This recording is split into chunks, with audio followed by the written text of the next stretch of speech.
¿Crees que Camila aceptará la herencia o la rechazará para siempre? La mansión de los de la Vega estaba envuelta en un silencio denso, como si el aire mismo se negara a moverse tras la muerte del patriarca.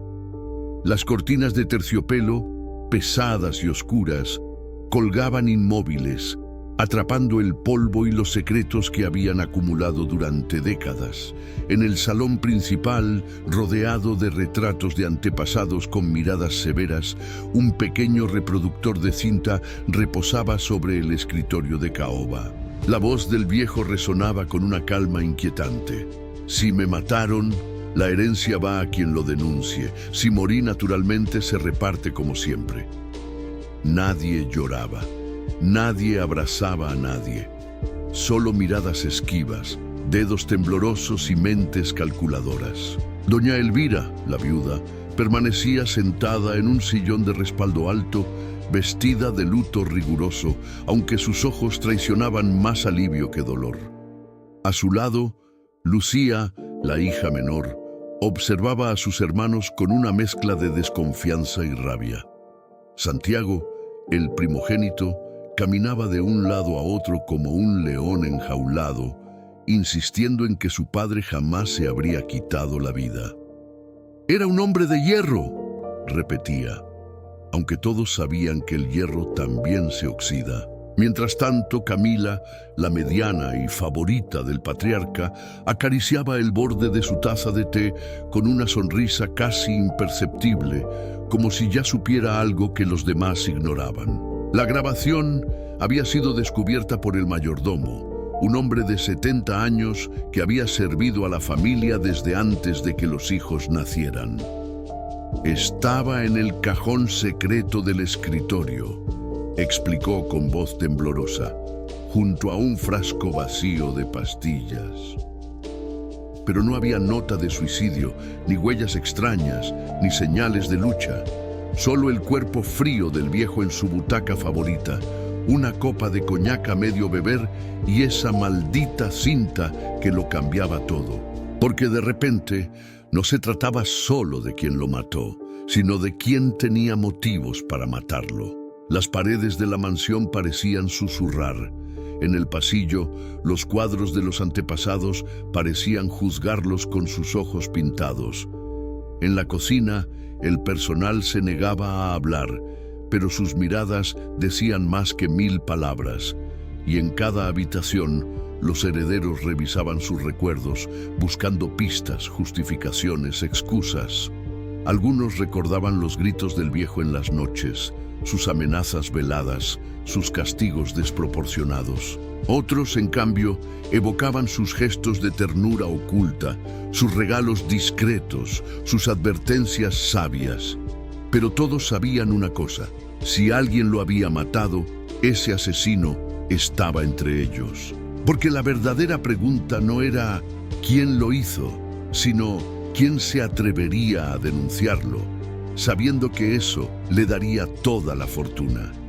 Y en una familia donde el dinero siempre había sido más poderoso que el amor, esa era la trampa más peligrosa de todas. ¿Crees que alguien en esa familia diría la verdad, aunque eso significara perderlo todo? La primera noche tras la lectura de la cinta, nadie durmió. Las puertas de las habitaciones permanecieron cerradas con llave y los pasillos, usualmente iluminados por candelabros antiguos, se mantuvieron en penumbra. En la biblioteca, Santiago encendió una lámpara de pie y comenzó a revisar los documentos personales de su padre, buscando cualquier pista que confirmara sus sospechas. Encontró facturas médicas recientes, depresión severa, insomnio crónico, intentos previos de autolesión. Pero también halló cartas amenazantes, sin firma, dirigidas a el traidor que destruyó a su propia sangre. La ambigüedad era deliberada. El viejo había dejado una trampa psicológica. No solo cuestionaba su propia muerte, sino la lealtad de quienes lo sobrevivían. Lucía, por su parte, decidió hablar con el personal de servicio. Sabía que ellos veían lo que los de la Vega fingían no ver.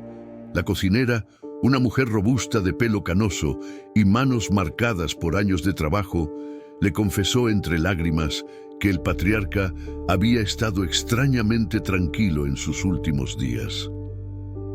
Cantaba en la ducha, algo que no hacía desde la muerte de su hermano, dijo, mientras removía una olla de sopa que nadie comería. Pero también mencionó que Camila había estado en la mansión horas antes del hallazgo del cuerpo y que salió con una maleta que no traía al entrar. No era ropa lo que llevaba, parecía más bien papeles, susurró mirando por encima del hombro. Camila, entre tanto, se encerró en la habitación de su infancia, donde las paredes aún estaban decoradas con dibujos infantiles enmarcados. Allí abrió una caja de madera que su padre le había dado al cumplir 18 años. Dentro, una llave, una carta lacrada y una fotografía descolorida de una mujer desconocida. La carta decía: si llegas a leer esto, es porque he fallado en protegerte. Ella es tu verdadera madre y la razón por la que nunca debiste confiar en esta familia. Camila tembló. Durante años había creído que su madre había muerto en un accidente. Ahora todo su pasado se desmoronaba y con ello su lugar en la herencia. Doña Elvira, la viuda, fingía duelo mientras ordenaba a sus abogados que prepararan una demanda por manipulación testamentaria en caso de que alguien intentara reclamar la fortuna basándose en la cinta. Pero en privado revisaba cuentas bancarias ocultas y transferencias recientes.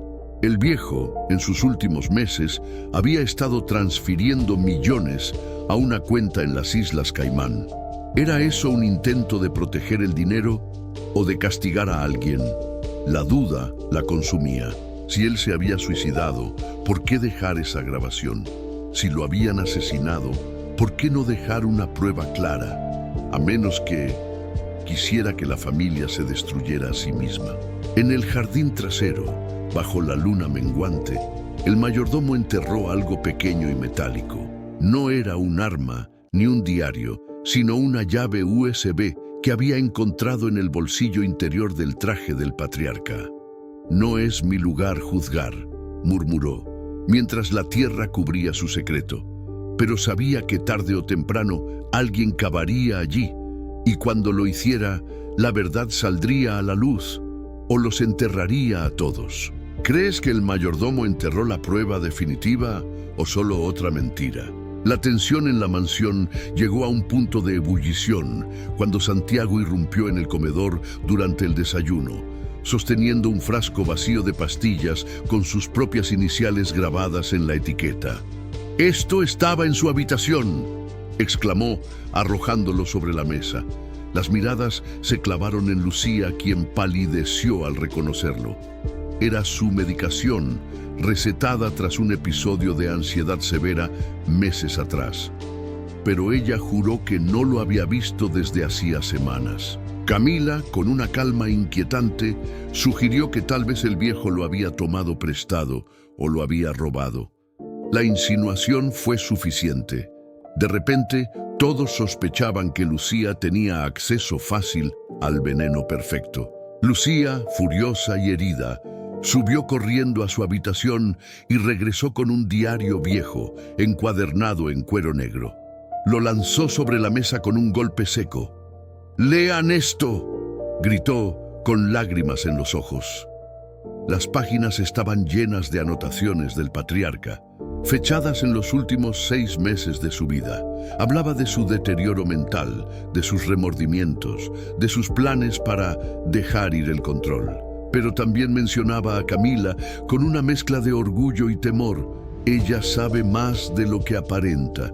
Si algo me pasa, será por su silencio o por su venganza». La frase heló la sangre de todos. ¿Silencio sobre qué? ¿Venganza por qué? Camila no se inmutó. En cambio, se levantó lentamente, caminó hasta la ventana y abrió las cortinas de golpe, dejando entrar una luz cruda que pareció exponer las sombras de cada rostro. «Todos tienen secretos», dijo con voz suave pero firme. «Papá tenía el peor de todos. Luego reveló algo que nadie esperaba. En la caja que su padre le había dado, además de la carta y la fotografía, había un acta de nacimiento falsificada. Camila no era hija biológica del patriarca, ni de doña Elvira. Había sido adoptada tras la muerte de su verdadera madre, una empleada doméstica que murió en un accidente el mismo día en que nació. Un accidente que, según rumores nunca confirmados, el patriarca había ordenado. Doña Elvira se desplomó en su silla, no de tristeza, sino de miedo, porque ella sí conocía la verdad. Había estado allí, había firmado los papeles y había guardado silencio durante 30 años. No fue un accidente, susurró con la mirada perdida. Fue un arreglo. El aire en la habitación se volvió irrespirable. La historia de la familia, construida sobre apariencias y linaje, se desmoronaba como un castillo de naipes. Si Camila no era una de la Vega de sangre, tenía derecho a la herencia, o era precisamente por eso que el patriarca la había favorecido como compensación. Esa noche, mientras la tormenta comenzaba a rugir afuera, Lucía encontró una nota escondida entre las páginas del diario de su padre. Decía: «La verdad no está en lo que hice, sino en lo que permití que hicieran». Y al pie, una dirección: el viejo almacén familiar en el puerto. Allí, decía la nota, estaba el testamento verdadero. Pero la advertencia era clara: solo uno debe ir. Si van más, morirán como yo. ¿Crees que Lucía irá sola o arrastrará a alguien más al abismo? Lucía no fue sola. Aunque la nota insistía en que solo uno debía ir, no confiaba en nadie lo suficiente como para dejarlo atrás, ni lo suficiente como para llevarlo con ella. Así que eligió un camino intermedio. Siguió al almacén en su viejo auto, pero dejó que Santiago la siguiera a distancia, sin que él supiera que ella sabía que la seguía. La lluvia caía con furia, azotando los cristales como si el cielo intentara lavar los pecados de la familia. El almacén, abandonado desde hacía años, se alzaba como una bestia dormida al final del muelle, sus paredes cubiertas de salitre y grafitis, sus ventanas rotas como ojos vacíos. Dentro, el olor a humedad y madera podrida era abrumador. Lucía avanzó con una linterna, sus pasos resonando en la oscuridad. En el sótano encontró una caja fuerte empotrada en la pared, oxidada pero intacta. La combinación estaba escrita en la nota: las fechas de nacimiento de los 3 hijos. Al abrirla, no halló un testamento, sino una grabadora de cinta idéntica a la que habían encontrado en la mansión. La voz del patriarca sonó de nuevo, pero esta vez era distinta, más frágil, más humana. Si escuchas esto, significa que alguien tuvo el coraje de enfrentar la verdad o la codicia para buscarla. La cinta revelaba que el viejo no se había suicidado, pero tampoco lo habían asesinado. Había tomado una sobredosis deliberada, sí, pero no por desesperación, sino por cálculo. Quería que buscaran, dijo. Quería que cavaran hasta encontrar los huesos que enterré hace 30 años. Y entonces, con una calma aterradora, confesó: la madre biológica de Camila no había muerto en un accidente, la había matado él mismo. Y doña Elvira lo ayudó a ocultar el cuerpo en el jardín de la mansión. Enterramos el pecado, pero el dinero creció sobre él, murmuró, y ahora quiero que esa verdad los divida o los una. Mientras Lucía escuchaba, paralizada por el horror, Santiago irrumpió en el sótano, empapado y temblando. Había visto las luces y no pudo resistir. Al oír la confesión, cayó de rodillas. No por el crimen en sí, sino porque él también sabía algo. Años atrás, había encontrado huesos pequeños mientras cavaba cerca del rosal. Los enterró de nuevo, pensando que eran de un animal. Ahora entendía. Era un bebé, susurró. Un hermano que nunca supimos que existía. La hija de la empleada había dado a luz en secreto. y el viejo había eliminado a madre e hijo para proteger su legado. De regreso en la mansión, Lucía confrontó a doña Elvira con la verdad. La viuda no lo negó, solo se quitó el anillo de bodas y lo dejó caer en el suelo con un tintineo metálico. «Hice lo que tenía que hacer para sobrevivir en esta casa», dijo, con una voz vacía de remordimiento. Pero antes de que pudieran decir más, Camila apareció en el umbral, empapada y con los ojos enrojecidos. «Ya lo sé todo», anunció, «y no vine a reclamar nada, vine a enterrarlos». En su mano sostenía un encendedor y detrás de ella el jardín empezaba a arder. «¿Crees que el fuego purificará la verdad? ¿O solo consumirá a quienes la conocen?». Las llamas devoraban el rosal con una furia casi vengativa, iluminando el rostro de Camila con un resplandor anaranjado que hacía que sus ojos parecieran arder desde dentro. No gritó, no lloró, no amenazó. Solo observó cómo el fuego lamía la tierra donde yacían los restos de su verdadera madre y de su hermano. «Durante años soñé con este momento», dijo, con una voz que parecía salida de un pozo profundo. «No con venganza, sino con justicia. Pero la justicia no existe en esta familia. Solo existe el dinero y el silencio». Mientras hablaba, el humo se enroscaba en el aire como fantasmas liberados. Santiago intentó apagar las llamas con una manguera vieja, pero el agua apenas hizo mella.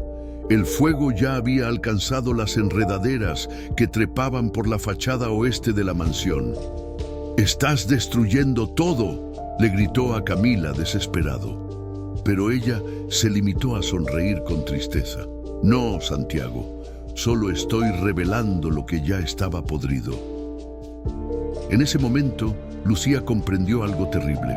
El fuego no era un acto de destrucción, sino de revelación. Debajo del jardín, entre las raíces quemadas, comenzaban a asomar fragmentos de huesos y un pequeño relicario de plata con las iniciales MR. María Rojas, el nombre real de la empleada. Doña Elvira, en cambio, no intentó detener el incendio. Se sentó en el escalón de mármol de la entrada principal, envuelta en su chal negro, y permitió que las lágrimas surcaran su rostro arrugado. «Merezco esto», murmuró. «Lo merecemos todos». Por primera vez en décadas, no actuaba, no fingía. Solo existía, pequeña y frágil frente al colapso de su mundo. Y en ese instante de humildad forzada, los demás vieron a la mujer que había sido devorada por la ambición del patriarca y que nunca tuvo el coraje de decir no. Dentro de la mansión, el mayordomo observaba desde una ventana del segundo piso. No movió un músculo. Sabía que lo que sucedía afuera era inevitable. Durante años había sido el testigo silencioso de todos los crímenes de la familia. Los gritos ahogados, las desapariciones convenientes, las promesas rotas, incluso había ayudado a enterrar el cuerpo de María Rojas. No por lealtad, sino por miedo. Pero ahora, con el fuego acercándose a la casa, decidió que su silencio había terminado. Bajó las escaleras con paso firme, entró en el estudio y abrió el cajón secreto del escritorio. Allí, tomó la USB que había enterrado y la conectó a la computadora del patriarca. En segundos, una carpeta apareció en pantalla. Última voluntad, acceso restringido. Contenía videos, documentos escaneados, correspondencia cifrada y una lista. Una lista con los nombres de todos los que habían participado, directa o indirectamente, en la muerte de María Rojas. Al final, con letra temblorosa, el patriarca había escrito: «La herencia no es para quien denuncia al asesino, sino para quien entierra la mentira con dignidad». El verdadero testamento no era sobre dinero, era sobre redención. ¿Crees que alguien en esa familia es digno de redención o ya es demasiado tarde? La USB contenía más que pruebas. Contenía un ultimátum grabado por el patriarca horas antes de morir. En el video, lucía demacrado, los ojos hundidos, pero su voz conservaba esa autoridad que había aterrorizado a generaciones. Si ven esto, es porque el fuego ya ha comenzado y con él la purificación. Explicó que había programado la mansión para que, si alguien accedía a esa carpeta, se activara una alarma silenciosa que notificaría a la policía y a un periodista de investigación con quien había estado en contacto durante meses. No quiero que me recuerden como un monstruo, dijo, sino como el hombre que forzó a su familia a mirarse en el espejo, aunque se rompiera. Camila fue la primera en ver el video, seguida de cerca por Lucía y Santiago, que entraron corriendo al estudio al ver la luz de la pantalla. Mientras escuchaban, el fuego afuera crecía, pero el verdadero incendio era el que ardía dentro de ellos. Cada palabra del patriarca era una bofetada. Había planeado todo: su muerte, la cinta, el almacén, incluso el fuego simbólico que ahora consumía el jardín. No buscaba un asesino, porque no había uno. Buscaba cómplices, y todos lo eran, por acción, por omisión, por codicia, por miedo. Entonces la policía llegó, no con sirenas, sino en silencio, como sombras que emergen de la oscuridad. El periodista los acompañaba, con una cámara oculta y una mirada que lo decía todo. Ya sabía más de lo que debía. Doña Elvira se entregó sin resistencia, confesando todo con una calma sobrenatural. Santiago intentó proteger a su madre, pero fue detenido por obstrucción. Lucía, en cambio, entregó la USB y los diarios sin dudar. No por la herencia, le dijo al oficial, sino porque alguien merece justicia, aunque sea demasiado tarde. Camila se negó a hablar. Se quedó de pie en medio del jardín, mirando cómo los forenses desenterraban los restos de su madre y su hermano. Cuando un agente se acercó para interrogarla, solo dijo: «No soy una de la Vega, nunca lo fui, y no me interesa lo que queda de esta familia». Luego se alejó por el sendero empedrado, sin mirar atrás, mientras la mansión ardía suavemente a sus espaldas. El mayordomo la vio irse y asintió en silencio. Ella era la única que había comprendido el mensaje final del viejo. La verdadera herencia no era el dinero, sino la libertad de romper el ciclo. Esa noche, mientras los restos de la mansión humeaban bajo la lluvia, el periodista publicó su primer artículo, titulado «La última voluntad de un patriarca». Revelaba décadas de crímenes encubiertos, corrupción y abuso. La fortuna de los de la Vega fue congelada, las cuentas bloqueadas, los bienes incautados. Pero en medio del escándalo, una cláusula secreta del verdadero testamento emergió. Una fundación en nombre de María Rojas, financiada con los activos restantes, destinada a apoyar a trabajadoras domésticas víctimas de violencia. La única beneficiaria no era ninguno de los hijos, era la hija que el patriarca nunca reconoció en vida, pero sí en muerte. ¿Crees que Camila aceptará la herencia o la rechazará para siempre? 3 meses después, la mansión era solo un esqueleto de piedra y ceniza, cubierto de maleza y cintas amarillas del gobierno. Los turistas curiosos se asomaban desde la verja, pero nadie se atrevía a entrar. La familia de la Vega había desaparecido del mapa social. Doña Elvira cumplía prisión domiciliaria en un apartamento modesto. Santiago vivía bajo fianza mientras esperaba juicio, y Lucía había donado su parte de cualquier posible herencia a la fundación en honor a María Rojas. Pero Camila no había sido vista desde la noche del incendio, hasta que un sobre llegó al despacho del periodista sin remitente, sellado con cera negra. Dentro, una carta escrita a mano decía: «Gracias por no hacerme un personaje en tu historia. No soy una víctima ni una heroína. Solo soy quien eligió no heredar el silencio». Adjunto, un cheque firmado por Camila, el 100% de los fondos de la fundación, duplicados con una inversión que ella misma había gestionado desde el anonimato. Había usado su nuevo nombre, el verdadero, y había reconstruido su vida lejos de los reflectores en un pequeño pueblo costero donde nadie conocía su pasado. Pero no había olvidado. Había transformado el dinero manchado en esperanza tangible, centros de acogida, becas, abogados gratuitos. El periodista publicó un epílogo, no como noticia, sino como homenaje. En él revelaba que la fundación ya había ayudado a decenas de mujeres, muchas de ellas con historias similares a la de María Rojas. A veces, la justicia no llega en forma de condena, escribió, sino en forma de semilla plantada en tierra quemada. Y en el jardín donde antes ardieron los rosales, ahora florecía un memorial. Una escultura de acero forjado con los restos de la mansión, representando a una mujer que alza a un niño hacia la luz. La grabación original del patriarca fue archivada en el tribunal como evidencia, pero su última frase, "denuncien al asesino final", cobró un nuevo significado.